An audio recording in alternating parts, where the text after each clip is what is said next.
Hey guys, what's up? It's Newcon here. I just thought I'd make a quick video about paladins and how they're doing in 5.2 and what sort of stuff you need to do, what sort of gear you need to have, what sort of stats you want to do, like what sort of stat priorities, and basically talents and glyphs and everything to do with Prot Paladins in 5.2 basically.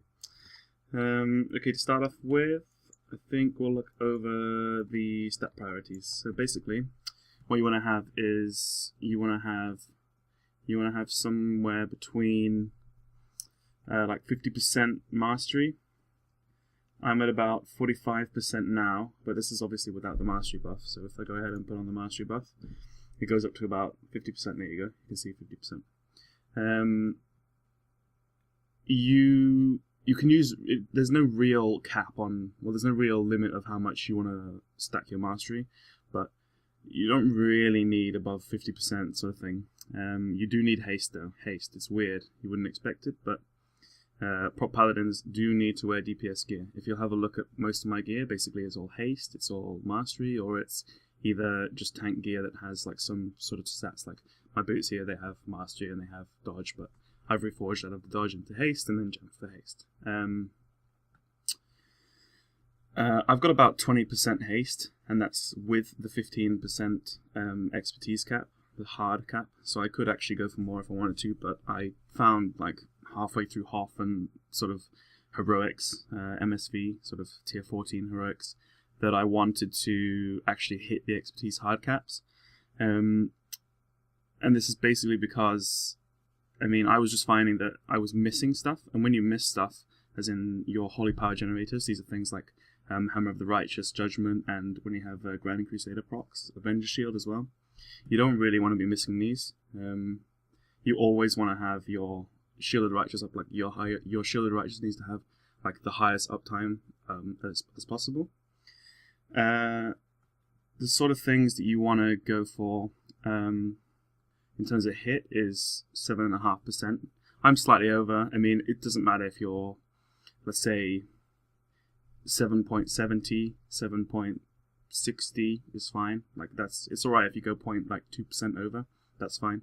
But you don't really want to. I don't use anything like Mr. Ross, Mr. Robot, or anything like that. I just do it from my own experience, and as you can see, like I'm slightly over, but that doesn't really matter that much. And with my expertise, I'm 0.16% over. But again, it's not the end of the world.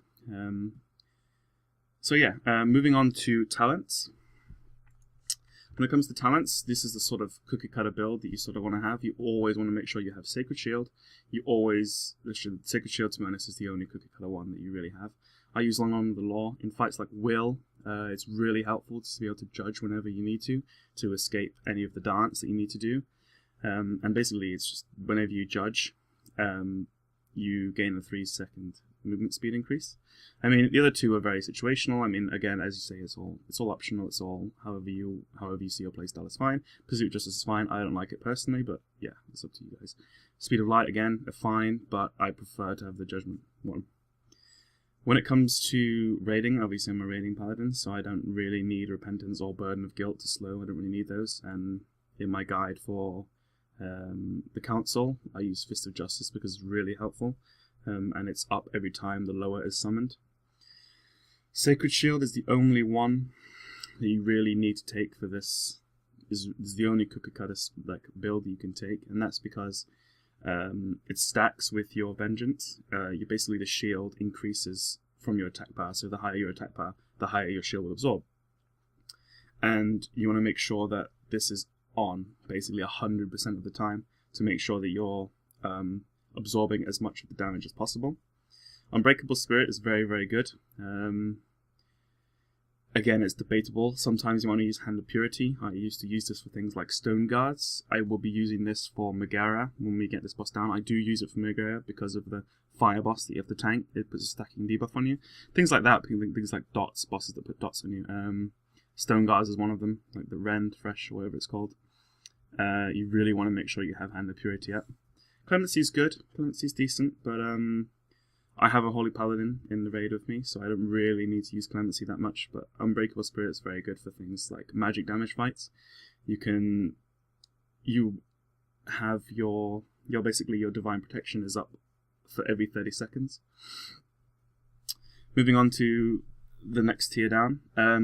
Again, Holy Avenger is pretty much cookie cutter when you're doing physical fights, although you can use Sanctified Wrath, but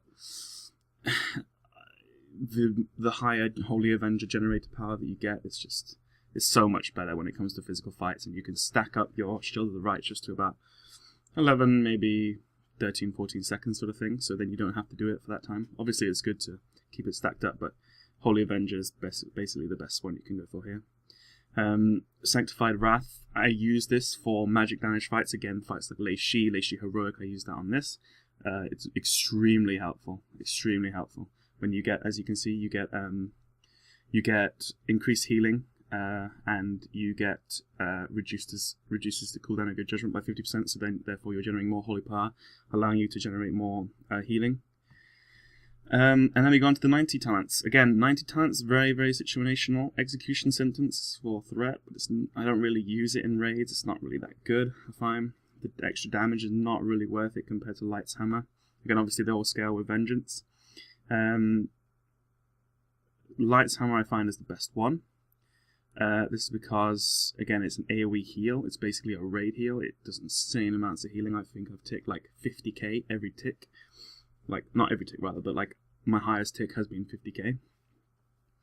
When it comes to doing dungeons, I usually just use Holy Prism because I zerg through it so fast that I don't even need to really worry about like healing or anything. So I just like to use that as a heal, and then if I do it with my guild, we don't even take a healer. We just use Holy Prism, and everyone else sort of just avoids all the damage that you really will be taking. Yeah, when it comes to the tier bonus, you really do want to hit your tier bonuses because they're actually incredibly good. Unfortunately, again, similar to last tier, the tier set bonus, the set stats weren't very good. Like in tier 14, we had the only item that was actually any good was the shoulders with the XP's mastery. Everything else is pretty bad. Anything with dodge, basically, or like parry, are just pretty bad for you. So moving on to the tier 15 bonus. Sorry.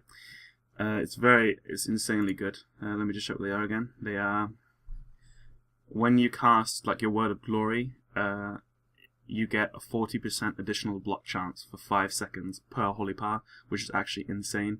Obviously, with the whole Mr. Pandaria active mitigation tanking, you want to make sure you're taking in a smooth like intake of damage rather than short spiky bursts, which is what would happen if you guys were to stack dodge or parry.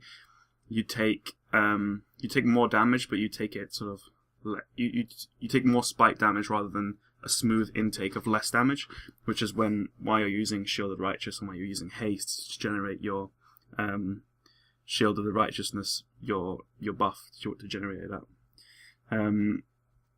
The full bonus is you gain 1 holy power for each 20% of your health taken as damage while Divine Protection is active.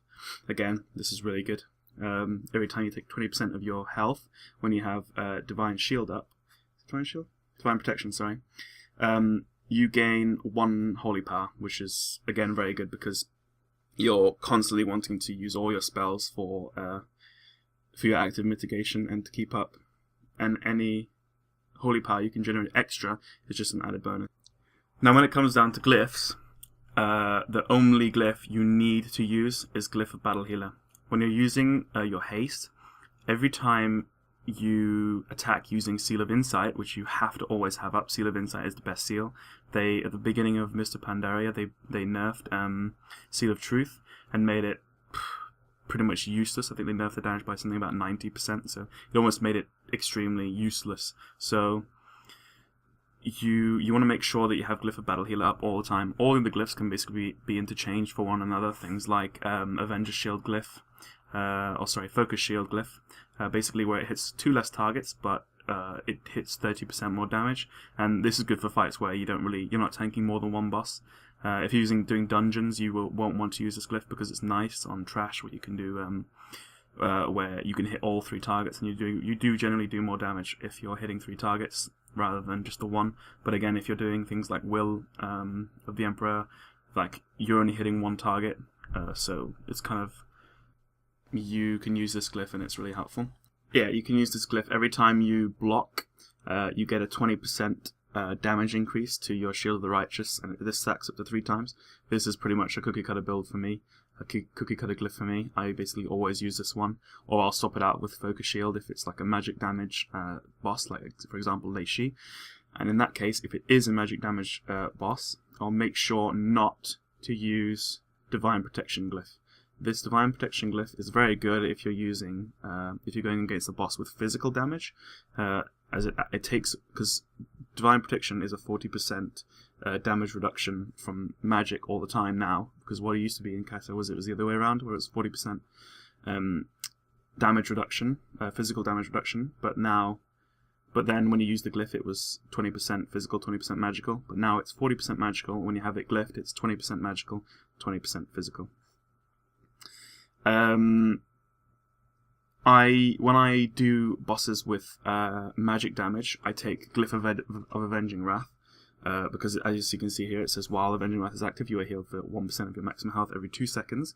And then this is what you'll want to do. You'll want to go into Sanctified Wrath, because remember what I said earlier, where it says Avenging Wrath also increases healing received by 20% when you have it active, and then it also reduces the cooldown of your judgment. So basically you're taking 20% healing, as well as being healed for 1% of your maximum health every 2 seconds, plus 20% of that. And then obviously anyone else that heals you will heal you for 20% more, so you're taking healing all the time, plus when you melee swing, you'll be taking 20% more from Seal of Insight, because I already said earlier, you need to use Seal of Insight as a tanking seal, because it's the best one at the moment. You don't really miss out on any damage because of Vengeance. Vengeance just stacks so high.